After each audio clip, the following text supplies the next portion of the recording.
Antimony, arsenic, aluminum, selenium, and hydrogen and oxygen and nitrogen and rhenium, and nickel, neodymium, neptunium, germanium, and iron, americium, ruthenium, this uranium. This is the Elias Macco Show on CJAD 800. You know what that song means. Dr. Joe is coming up, and here's why we've reached out to Dr. Joe Schwarcz this morning.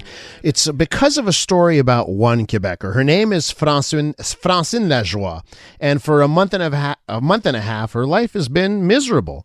70-year-old woman. She's in remission from cancer, and she has to go to her neighbors now to fetch water for the day.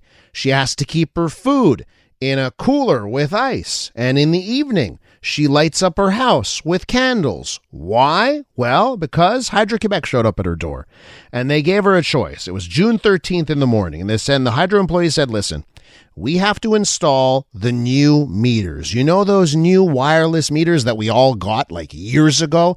She has been a holdout. And they gave her a choice. Take this new meter right now or you lose power. And Lajoie claims to be electrosensitive. She says that the new meters would affect her body in a way that she wouldn't be able to live with. She claims that her body is like an antenna that can feel electricity, especially with these new wireless devices. So she has made the choice. I'm going to live without Hydro-Quebec because of this. Let's go to Dr. Joe Schwarcz now, because I want to talk to him about whether or not what this woman says she feels, that she is electrosensitive, if there is science that backs up her case. Dr. Joe, welcome back to the show. Hi, Elias. It's a story about a human, but it's also a science story. What say you? It certainly is an interesting science story, and there's no question that this unfortunate lady is suffering. The question is what she is suffering from. Electrosensitivity has been investigated ever since electricity first appeared on the scientific stage. Any new technology is associated with claims of negative health effects. I mean, we've seen this from the beginnings when the first light bulb was introduced, to microwave ovens, to cell phones, etc. Now, whether or not this is a physiological reaction or something else has been extensively studied. And there's no question that there are people who claim to be suffering from electrosensitivity, as this lady says. No doubt she has symptoms. The symptoms are very real. Now, the interesting thing about this whole electrosensitive business is that it has been thoroughly investigated by scientists, including double-blind studies. What does that mean? It means that people who claim that they can sense when there is electromagnetic radiation around them that is causing these problems, when they are put into an isolation booth where they can be exposed to electromagnetic radiation or not, and they are asked to determine when the transmitters are on and when they're not, they cannot do this. Wow. It happens in a random fashion.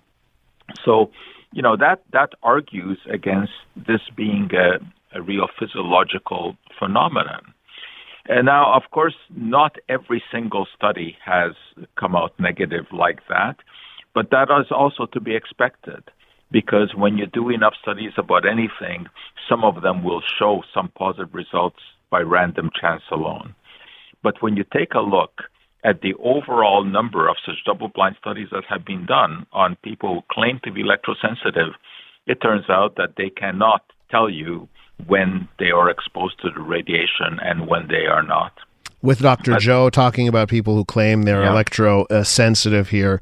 And Dr. Joe, just to what you're saying, it does seem like it would be the easiest thing to verify, that there's some sort of placebo effect and that you can sort of, test people as to whether or not what they say is actually real.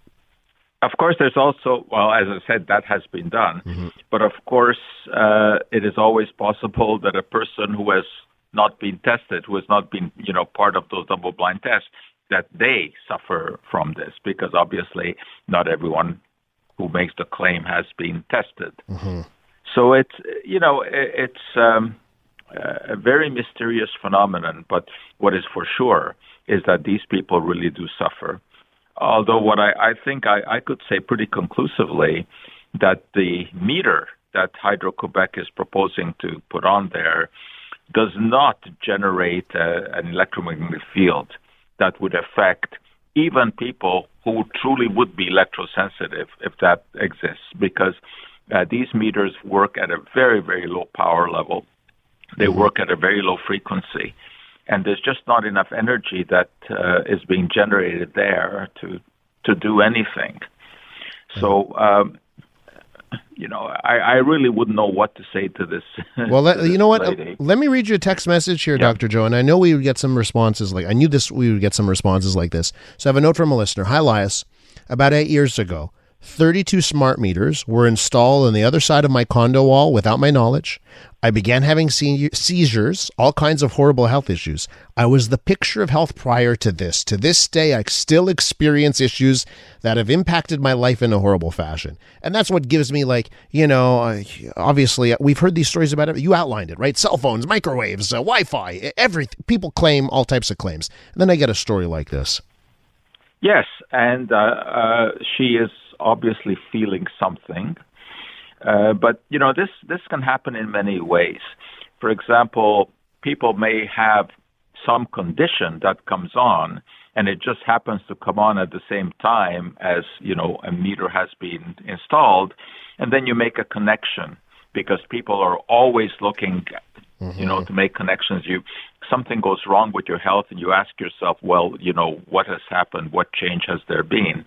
And if it turns out that they just happen to have installed a meter at that time, that may get blamed. Go ahead, finish your thoughts. Sorry, Doctor. It's impossible to say that there may not be individuals who do react to some form of electromagnetic radiation, because not everyone who makes that claim has been tested. But it is scientifically interesting that the people who have been tested, who have made the claim, under controlled conditions, cannot tell whether they are being exposed or not. Dr. Joe, it's always a great discussion with you every time we catch up, and I love how we can dissect a story, a human interest story, and turn it into the sort of science story at the same time. Thanks, Elias. That is Dr. Joe Schwarcz. He's host of the Dr. Joe Show, Sundays at 3 p.m. on CJAD 800, and he's the director of the McGill Office for Science and Society.